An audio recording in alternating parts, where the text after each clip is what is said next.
Hello everyone, I'm Alex. Welcome back to the Triverity Laboratories webinar series. Today we are looking at impurities. Wendi is going to walk through the ICH guidance, talk about the top 3 areas where the guidance is not applied, and present some case studies. We might be here for quite some time. If you have any questions, you can add them to the Q&A panel and Wendi will answer during the Q&A session at the end. All participants will be muted during the presentation and the webinar will be recorded and shared with you all afterwards. If you experience audio or connection issues, please refresh your browser or rejoin using the webinar link. Thanks again for joining us today, and we hope you find this session beneficial. Over to you, Wendi. Thank you, Alex. As Alex said, I'm Wendi Young. I'm the CEO of Triverity Laboratories. Today, we're talking about ICH Q3A and Q3B. It is a big topic and a topic that's close to my heart. I used to have these printed and sitting on my desk, and I would refer to them all the time. Now I just, we're paperless now, so I just look at the internet. But when I ran through this last night, it was about an hour and 20 minutes. So I'm going to try it. I might be going fast. So hopefully you can keep up. I just want to try to keep it in there. If we do have questions and we don't have time for questions at the end, we'll try to get back to you via email. So overview of what we're talking about, we're going to go through the scope of the 2 guidances. We're going to talk about impurity and degradants. Which is what we're talking about. Analytical procedure considerations for impurities, reporting and specifications, identification and qualification of impurities, and then go through some Q3A and Q3B case studies. And I'm going to wrap it up with some compendial considerations.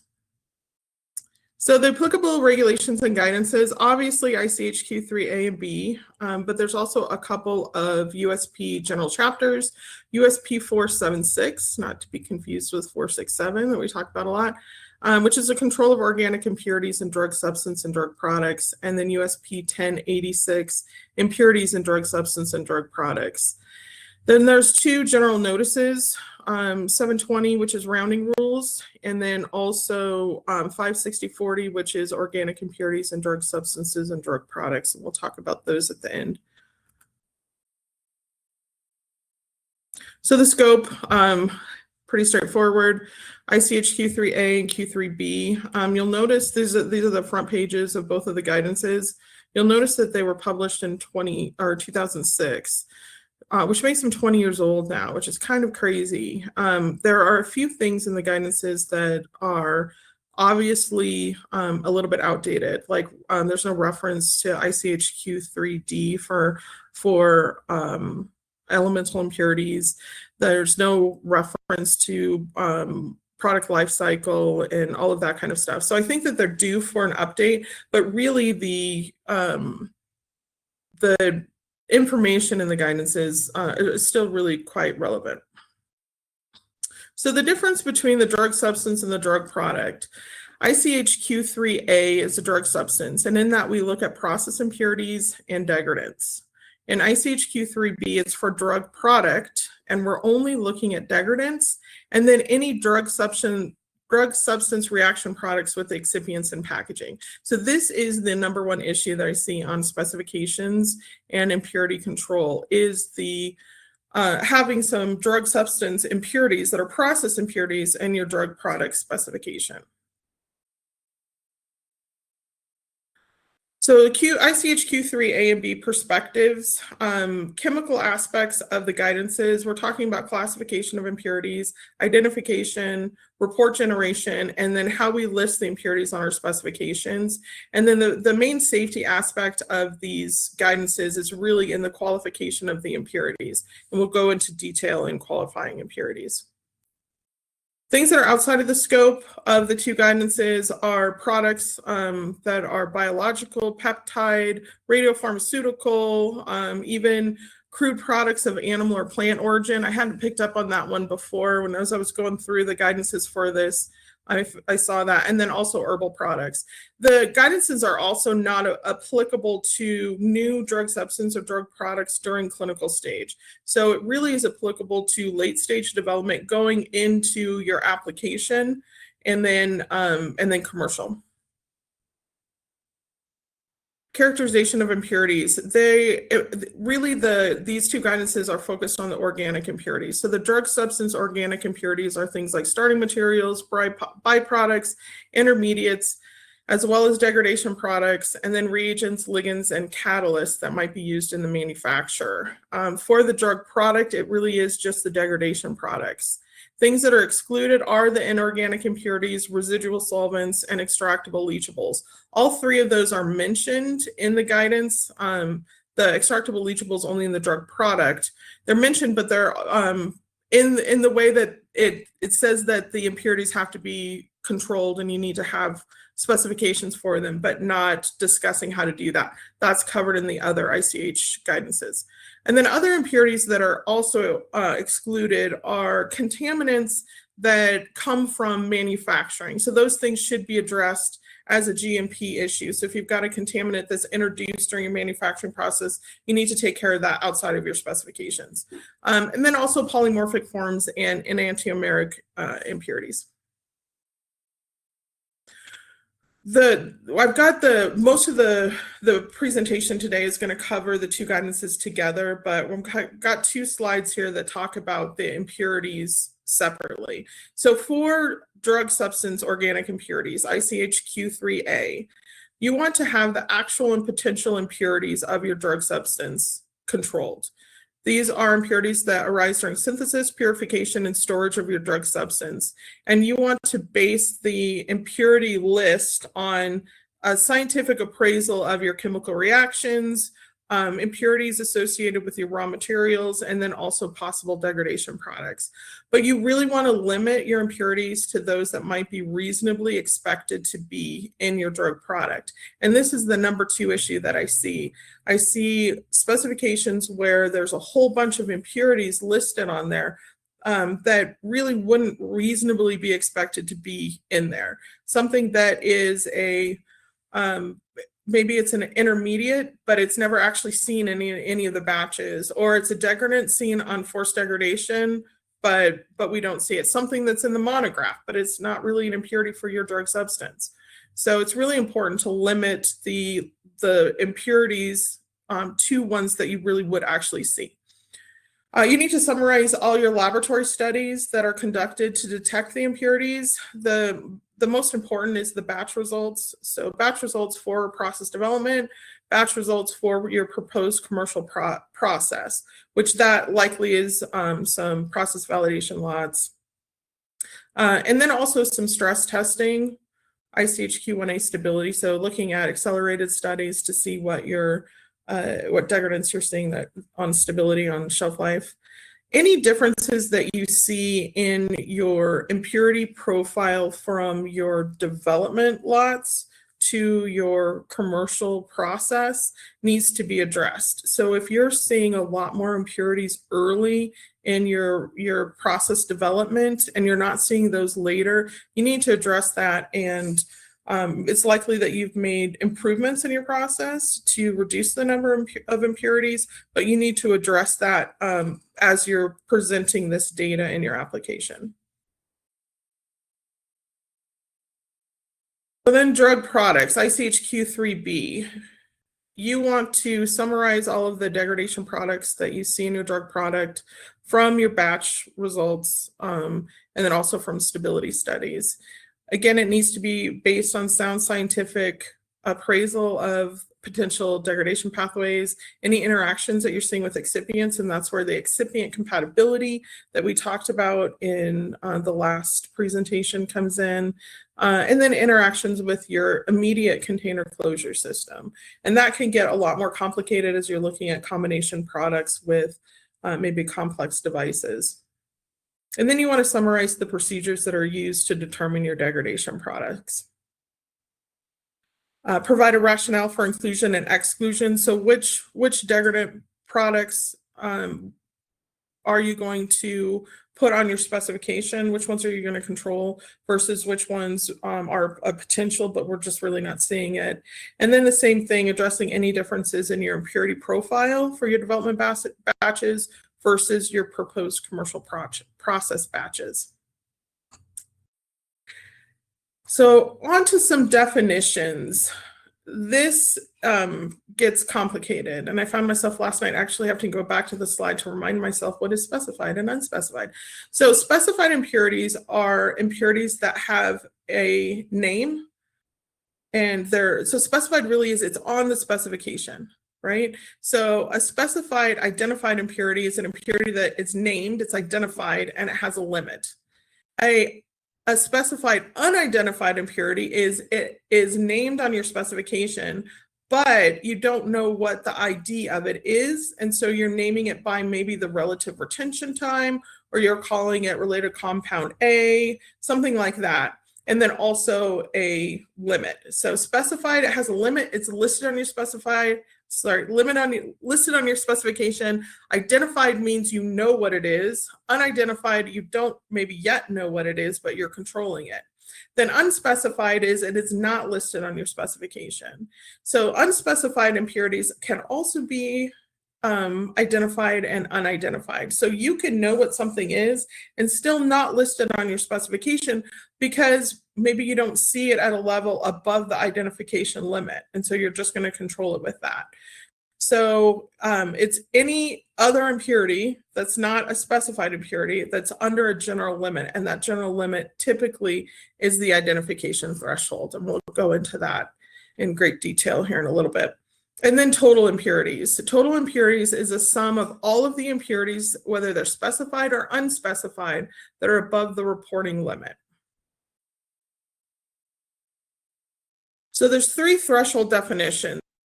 One is the reporting threshold. And the reporting threshold is anything that is above this threshold has to be reported and summarized in your total impurities. The identification threshold is typically just a little bit higher, and above the identification threshold, you need to determine what that impurity is. So you need to identify that impurity, figure out what the structure is. Then the last one is the qualification threshold. And above the qualification threshold, you have to justify the safety of that impurity at that level. So as long as you hold your impurities to the qualification threshold, you don't have to do any kind of safety determination. But if it's above that, you're going to have to qualify that impurity. And we'll talk about exactly how to do that here in a little bit. So some considerations for analytical procedures. They must be validated and demonstrated to be suitable for the analysis of the impurities. So that means you need to make sure that your method is specific for those impurities. You need to show that it's specific for your specified and some unspecified impurities. Want to make sure that you don't have any unspecified impurities or co-diluting with a specified impurity. So even if it's not in your spec, you still need to show specificity of it. We need to look at any differences, just like differences in the impurity profile, any differences in the procedures used for development and the procedures used for commercial product have to be discussed. And I think I beat this to death in the last two presentations, but it's really critical that you do as much work as you can upfront on your methodology. You understand your product, you understand your drug substance, you figure out what your impurities are as early as possible. You look at degradation because as we're going to talk about in qualifying impurities, it could be that you have an impurity that ends up being above the qualification limit, but if you weren't measuring it, if you couldn't detect it in the procedures used, the methods used for testing your clinical and your preclinical lots, then you're missing out on a huge opportunity to have data that supports a higher level of that impurity. So that's why it's really important you have to balance it out, but it's really important to do as much work as you can early so that you can read across all of that data. Maybe you're collecting extra wavelengths or something like that early in development so that if you need to, you can go back and look at stuff. The use of less precise techniques have to be justified. Again, this is 20 years old. I'm not sure anybody's using TLC for impurities anymore, but if you are, then you're going to have to figure out how to justify that. Reference standards must be evaluated and characterized for their intended use. Typically, reference standards for impurities are provided by the drug substance manufacturer. They're not always commercially available, and this is an assessment you need to do early on so that you can potentially you're going to have to get them synthesized to be able to show specificity and validate your method. The drug substance can be used as a reference standard to quantify your impurities, and you can do that by using relative response factors. So they're kind of like a correction factor for your impurities. But if there's kind of if in the ICH it says as long as it's overestimating, you don't need a relative response factor. But you want to be really careful with that. If you've got something that maybe is reporting at 30% high, it might pop you out over your specification limit. So that's something you really want to think about. And then for unidentified impurities, where you don't know what they are, so you can't determine a relative response factor, you can assume equivalent response. And a lot of that you can assess using the UV spectra of the peak. You can assess whether the response is going to be similar or not. We had a situation where we were doing some force degradation, and for a couple of the conditions for force deg, we were getting really high. We were getting one really kind of massive peak, and it was thrown off our mass balance. And so we had to go in and look at the relative response factor, well, not the relative response, I guess, of the analyte versus the impurity, and put in a justification of why we don't get mass balance for that. So it's something that happens quite a bit. The LOD and the LOQ of your method should be sufficient to quantify the impurity at the level it's controlled. You need to make sure that the LOQ of the method is higher or equal to, below or equal to the reporting limit of the method. If the LOQ is higher than the reporting limit, you can't quantify down there at the reporting limit if your LOQ is higher. So understanding what your reporting limit is early is really important. And then for drug product, and I'm not sure why this is just specific to the drug product and it's not in the drug substance guidance, but drug product, ICH says that force degradation needs to be performed, and any degradation products have to be labeled by the condition by which they were created. So force degradation is taking your drug product and exposing it to light, heat, acid, base, and then oxidative like peroxide, and looking for degradation products. We talked about this a bit before. You're trying to get between 5 and 15% degradation, and then you have to assess that against the nominal undegraded to figure out what's growing. We typically have a threshold of the LOQ. So if the change is greater than the LOQ, then we consider it a degradation product. And then the methods need to be stability indicating. And that means you need to be able to assess and detect all of the impurities. You want to make sure, you could have a method that's 3 minutes long and the API peak takes up most of that and all of the impurities are under there. And you're like, we don't have any impurities. And so that's why you need to make sure it's stability indicating. Reporting impurity content of batches. So impurity data for the drug substance and drug product have to be provided for any batches that were used in a clinical study, in a preclinical or safety study, anything that's used in stability testing, and then the batches that represent the commercial process. The impurity results need to be presented numerically. It can't just be conforms. And your total impurities need to be reported. And that, again, is any impurity that's above the reporting threshold. Rounding results, or you need to round the results using conventional rounding rules with one exception. We're going to talk about that. And then you need to have a unique descriptor for each specified impurity or degradation product. And that's where you either have a name for it, you know what the compound is, or you are assigning it a unique identifier with like the relative retention time. And then the data that you present for all of those batches need to be correlated to the analytical procedure used. So as you're going through your development, it might be that you're using a unvalidated method for your clinical and your safety batches. And then for stability testing, late stability, maybe you're using a validated method that's different. And so you need to make sure that the data can be correlated to the procedure that was used. And this is the third place that I see issues. So when you're reporting your drug substance, any result below 1%, any impurity below 1% needs to be reported to 2 decimals. Any impurity above 1% needs to be reported to just 1 decimal. The drug product is similar, but below 1%, it needs to be reported to the number of decimals in the reporting threshold. So the options for drug product reporting thresholds are 0.05 and 0.1. So if your reporting threshold is 0.05, then you need to report to 2 decimals. And if it's 0.01, then or 0.1, you report to 1 decimal. And then it's the same above 1%, you need to report to 1 decimal.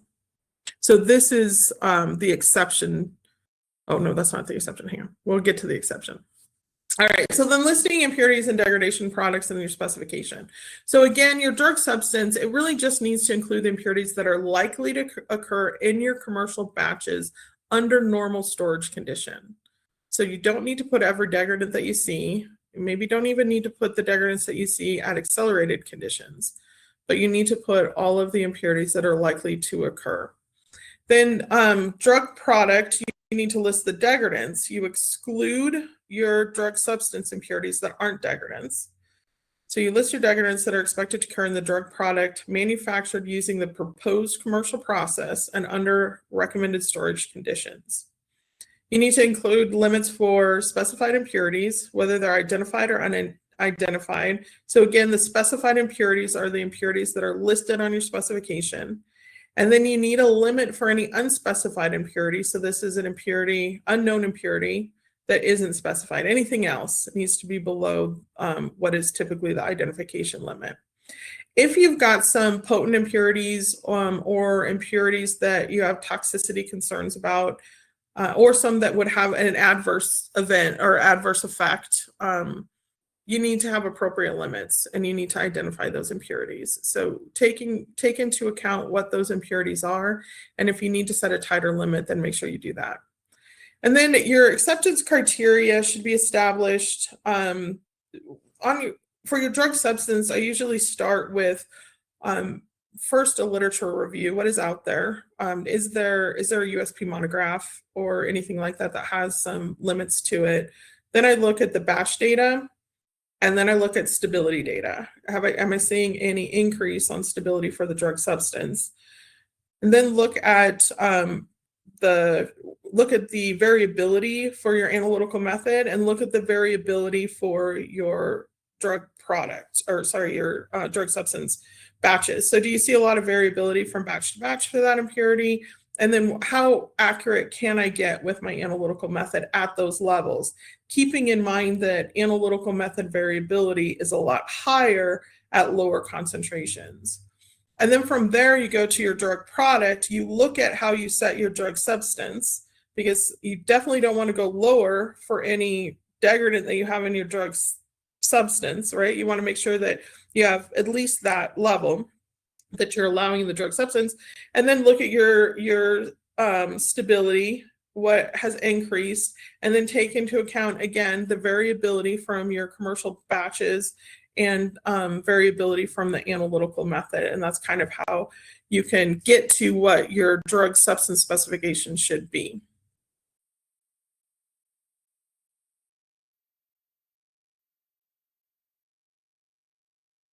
So we talked about the identification threshold. Any impurity above the ID threshold needs to have the structural characterization performed. This includes impurities from the drug substance, whether those are process impurities or degradants, and then degradants and from stability studies. You need to provide a summary of the procedures that you use to identify those impurities. And that would be typically looking at like mass spec data, maybe collecting and fraction collection to get isolate that impurity and maybe running NMR on it. It's kind of a bigger conversation that we can have about exactly how you can do that. But anything that's above that identification threshold, you need to identify. And then qualification, anything above the qualification limit needs to be identified as well. And qualification established the safety of that impurity. The ways that you can do that is by looking at the amount of the drug substance, or sorry, amount of the impurity in the drug substance that was used in the safety or clinical studies. So that's why it's so important to be able to detect those impurities in early development. If you don't have that data, you're missing out on a huge opportunity and saving yourself potentially tens of thousands of dollars, because it's really expensive to qualify an impurity. If the impurity is a significant metabolite in animal or human studies, it can be qualified that way. If it was present in a previous relevant safety study, you can look at published studies, literature data. You can also look at the compendial monographs. If it's listed in the monograph, someplace you can use that as qualification as well. If you can't find any data, if you and you just can't find anything to qualify it, then you need to generate data doing some safety studies on the impurity, or figure out how to reduce that impurity level down to below the qualification limit. Higher or lower thresholds for qualification can be justified, but I don't know an instance where that has happened. In both of the ICH guidances, there's a decision tree for identification and qualification of impurities. I'm not going to go through this in detail because we've kind of already gone through it, but it starts with, is the impurity greater than the identification threshold? Yes or no? No, there's no action. You don't have to ID it. You don't have to do anything. Yes, is the structure identified? And then it kind of walks through down to where you get to, is it above the qualification threshold? And then here's some information that we just talked about on how to qualify impurities. So you can look at that in both of the ICH guidances. A couple more definitions before we get into our case studies. So maximum daily dose is the maximum amount of a drug substance that would be consumed in a day. So this is a really important distinction that we're talking about the drug substance, not the drug product. The maximum daily dose really drives those threshold limits that we were talking about, the reporting, the identification, the qualification limits. And then when you're looking for what is the maximum daily dose, you need to use the highest intended or labeled amount of the drug substance. Typically, you can find that, well, if you're in development, you probably don't have the patient insert, but you can find the amount that's dosed in a patient insert, and it might provide some guidance. For a drug substance manufacturer, it gets a little bit hard because you're not sure what your customers are going to be using, what levels they're going to be using your drug substance at. Maybe you'll have an idea. The cutoff's pretty extreme, but if there's multiple strengths or regimens, you want to use the maximum total drug substance per day. An example of that would be something like prednisone, where you taper the prednisone. So you want to use the regimen, you want to use the highest dose that is in that regimen for the highest day. And then total daily intake. Total daily intake is the milligrams per day that's allowed. So sometimes the threshold says percent or milligram per day, whichever is lower. So you have to do some math, and you have to evaluate both to figure out whether you should go with the percent or the milligram per day. Up top, there's a calculation. I think in percentages, the way that the guidance, the examples in the guidance are different than how I'm presenting the data, because I think a little bit differently. So what I do is I go in and I convert the milligram per day with my maximum daily dose to percent, and then I can figure out what is higher or what is lower. All right, so now we're going to get into some case studies. The way that I've done this is I'm going to present the table for the that's in the guidance, and then we're going to talk about maximum daily dose and TDI, and then we'll go into some examples of impurities and kind of how it's applied. Yeah, we'll do the drug substance first, and then we'll do the drug product. So this is the table that's in ICH Q3A. So when I said that the maximum daily dose is pretty extreme, so the way it's categorized is less than 2 grams per day and greater than 2 grams per day. So I've only had one drug product that was higher than 2 grams per day. So typically you would see everything in that top band. So with less than 2 grams per day, your reporting threshold is 0.05%. Your identification threshold is 0.10% or 1 milligram per day, whichever is lower. And your qualification threshold is 0.015% or 1 milligram per day, whichever is lower. Then you can see greater than 2 grams per day makes it a lot easier. It's just a standard limit. Reporting threshold of 0.03, and your ID and qualification thresholds are the same. And you'll see, not often, but enough, the identification and qualification thresholds being the same for each of the for a drug substance or a drug product. All right, so first example is a drug substance that has a maximum daily dose of 400 milligrams.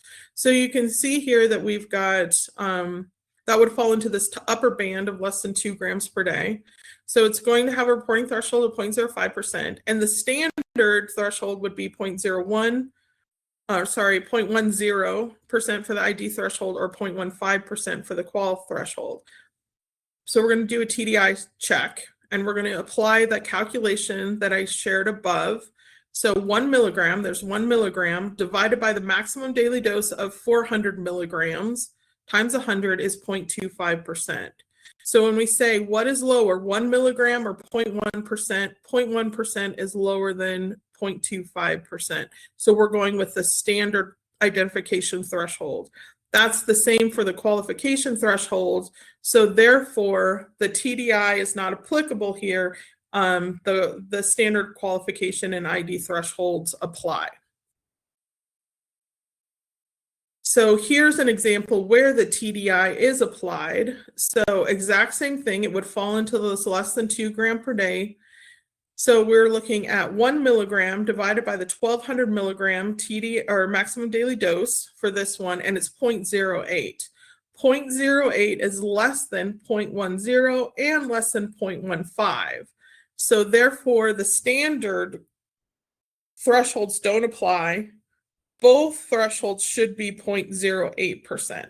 So for a drug substance where the maximum daily dose is 1200 milligrams, we would have a reporting threshold of 0.05%, an ID threshold of 0.08, and a qualification threshold of 0.08. So now on to some impurity examples. We're going back to the maximum daily dose of 400 milligrams. So again, we already established that the 0.01 and the 0.05 apply for the 400 milligrams. In this example, this is release and stability data. So we have an impurity that on release of the drug substance was 0.06. On stability, it was 0.06. We did not see this impurity grow. Therefore, it is not a degradant. It is a process impurity. It's a drug substance impurity. So we see the reporting threshold is above, so we have to report. It's not above the identification threshold, so we don't need to identify it, and it's below the qualification threshold, so there's no qualification as well. So the proposed limit for this then would be the identification threshold, because we need to make sure we're controlling that impurity below the ID threshold. We're going to presume we don't know what it is yet. If it pops up above that 0.10, then we're going to have to do the work to identify that impurity. Another impurity example, again, we're still at the 400 milligram maximum daily dose, so the 0.1 and the 0.15 apply. On this one, on release, it was 0.08%, but it increased on stability to 0.12%. So that means it's a degradant. We're seeing it increase. Again, it's above the reporting threshold. It is above the identification threshold on stability, so we do need to identify it, but it's below the qualification threshold.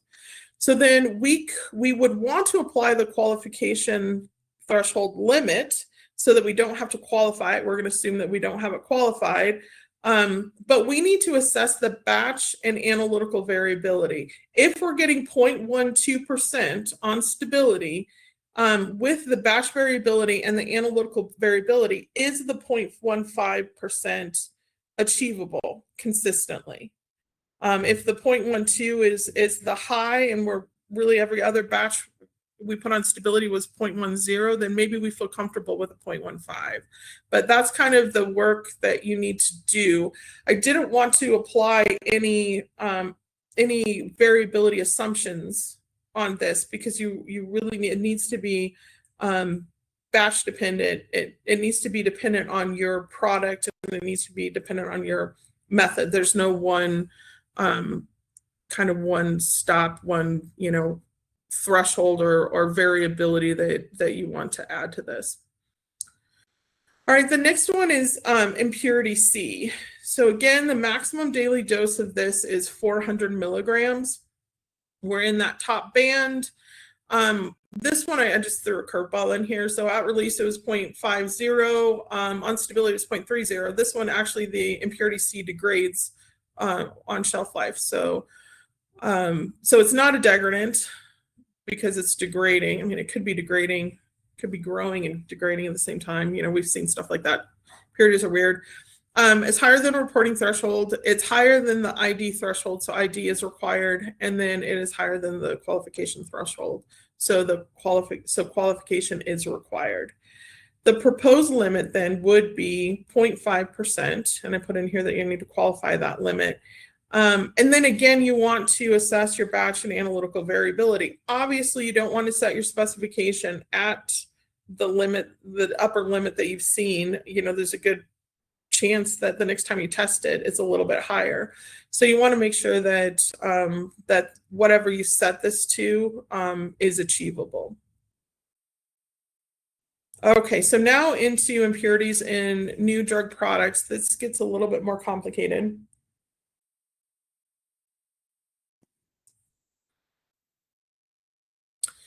So you can see that for the reporting threshold, it's above and below 1 gram, and there's your threshold of 0.1 and 0.05%. But then for the identification qualification thresholds, they both have 4 different levels with different percentages and different TDIs. The upper limit doesn't have a TDI on it for either of those. So we're going to go through each one of these separately. The reporting threshold, again, if you, all degradation products for a maximum daily dose of less than 1 gram are reported to 1 decimal, and above a maximum daily dose of 1 gram, you report to 2 decimals. This one's pretty straightforward. Okay, and now on to the identification threshold. So I made a table. This maximum daily dose is just repeated down here. This percentage is the percentage there, and then the TDI, I'm reporting it in milligrams. So 5 micrograms, 20 micrograms, and then 2 milligrams.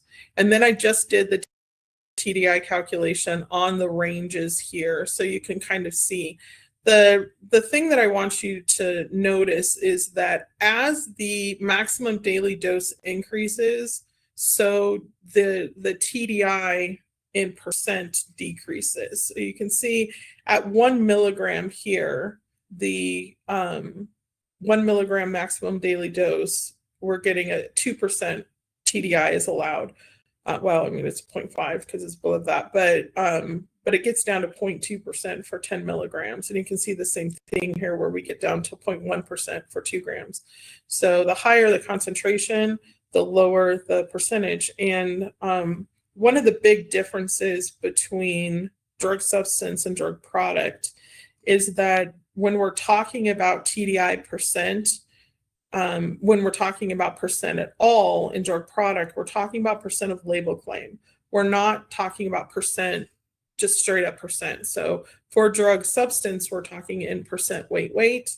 In drug product, we're talking about percent label claim. So label claim would be, if it's a 1% product, then we're looking at, in this case, 1% of a 1% or 0.5% of a 1%. And the reason for that is if we allowed the same percentages in the drug product, I had a product that we developed that was 0.005% of an API in an ointment. And so obviously that is significantly lower than anything that we would allow for these thresholds, right? So then we're looking at, 1% or 0.5% or maybe even 2% of a 0.005%. Your LOQ and your detection limits need to be really low for that. So the qualification thresholds are very similar. They're just about tenfold higher. So the same idea, the maximum daily dose, the percent, and then the TDI in milligrams, and then here are the associated percentages. Now, this does you no good. This table isn't useful for you with any calculations that you're doing. It's just to illustrate what the TDI looks like in relation to the percentages that are given.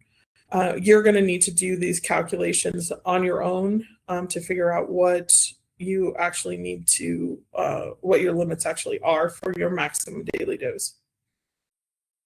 So here's an example. The maximum daily dose is 15 milligrams per day, so significantly different than what we were looking at above. So this is less than 1 gram, so it's going to have a threshold of 0.1%. And so there's our reporting, 0.1%. And then if we look at the identification threshold, 15 milligrams falls in this third band, which is 0.2% or 2 milligrams TDI. So there's a 0.2% and 2 milligrams. And then calculated TDI, just like we did above, is 13%. That certainly is not what we're going to use for our impurity limit there.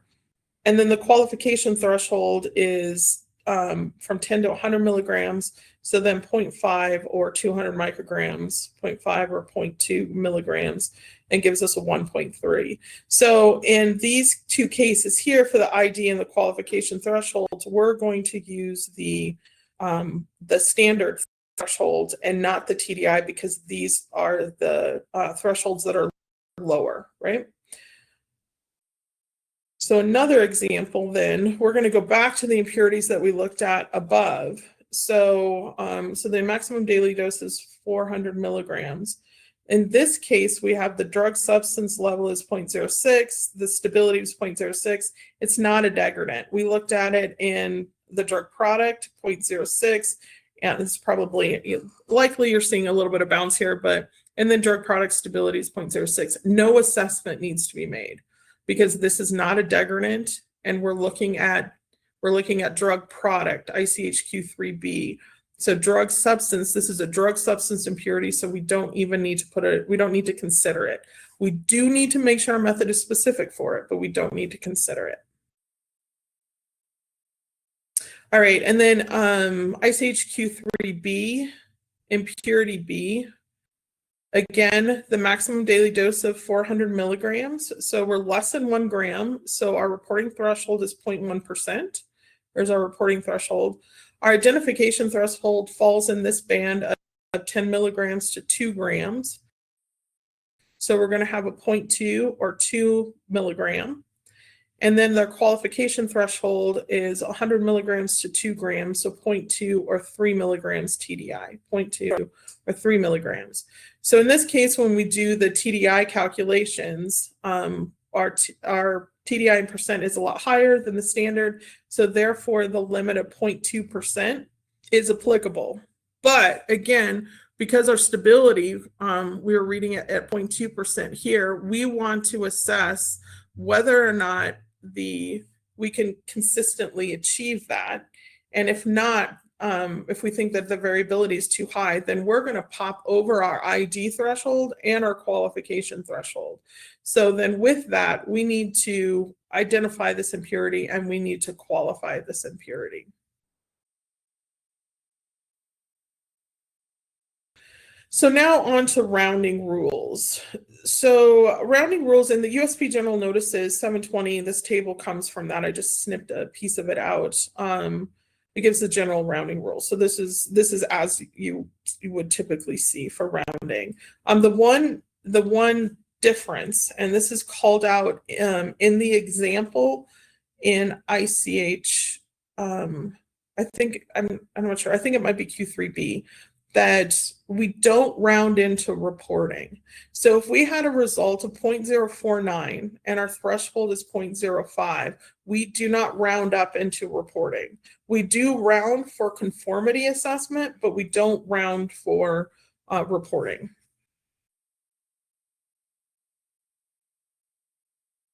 All right, we're going into compendial considerations now. So there were those two USP general chapters, 1086 and 476. Both of those are really consistent with ICH Q3A and ICH Q3B. The almost to the point where they have the same wording in there. They do have the same wording in there, so it's harmonized, which is great. It's great.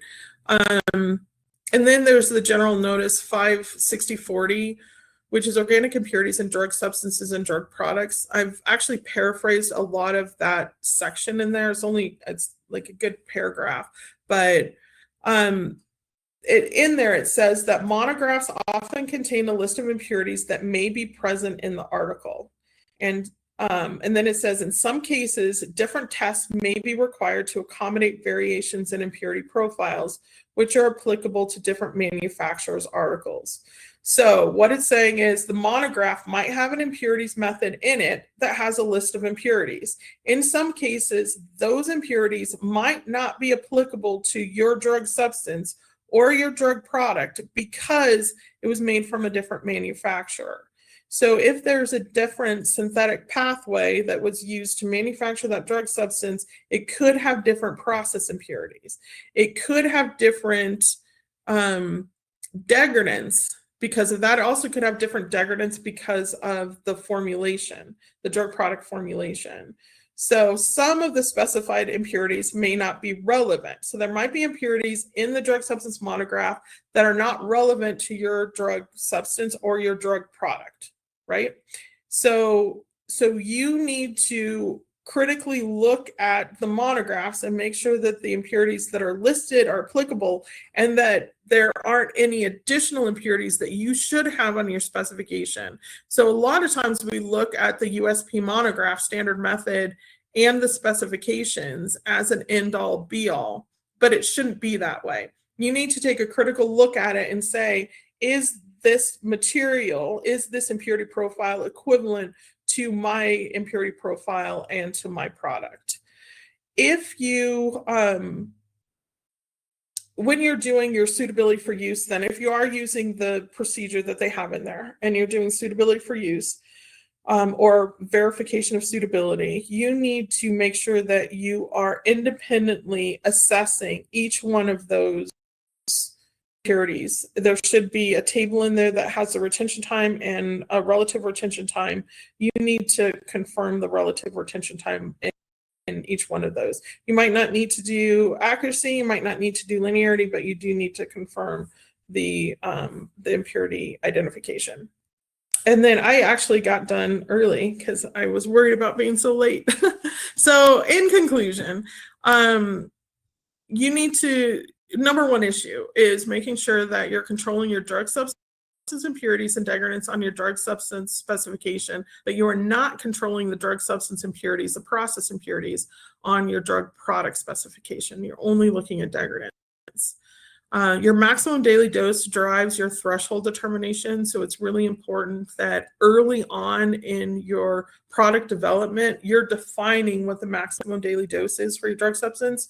You're defining the maximum daily dose for your drug product. If in doubt, being more conservative is better because that's going to drive your limits down. So a higher maximum daily dose is going to drive your limits down, your threshold limits down. So then in the event that your maximum daily dose decreases, you would have erred on the side of caution. Because the worst thing is finding out during application review that you have some qualification work to do on an impurity. It's really costly and it takes a lot of time.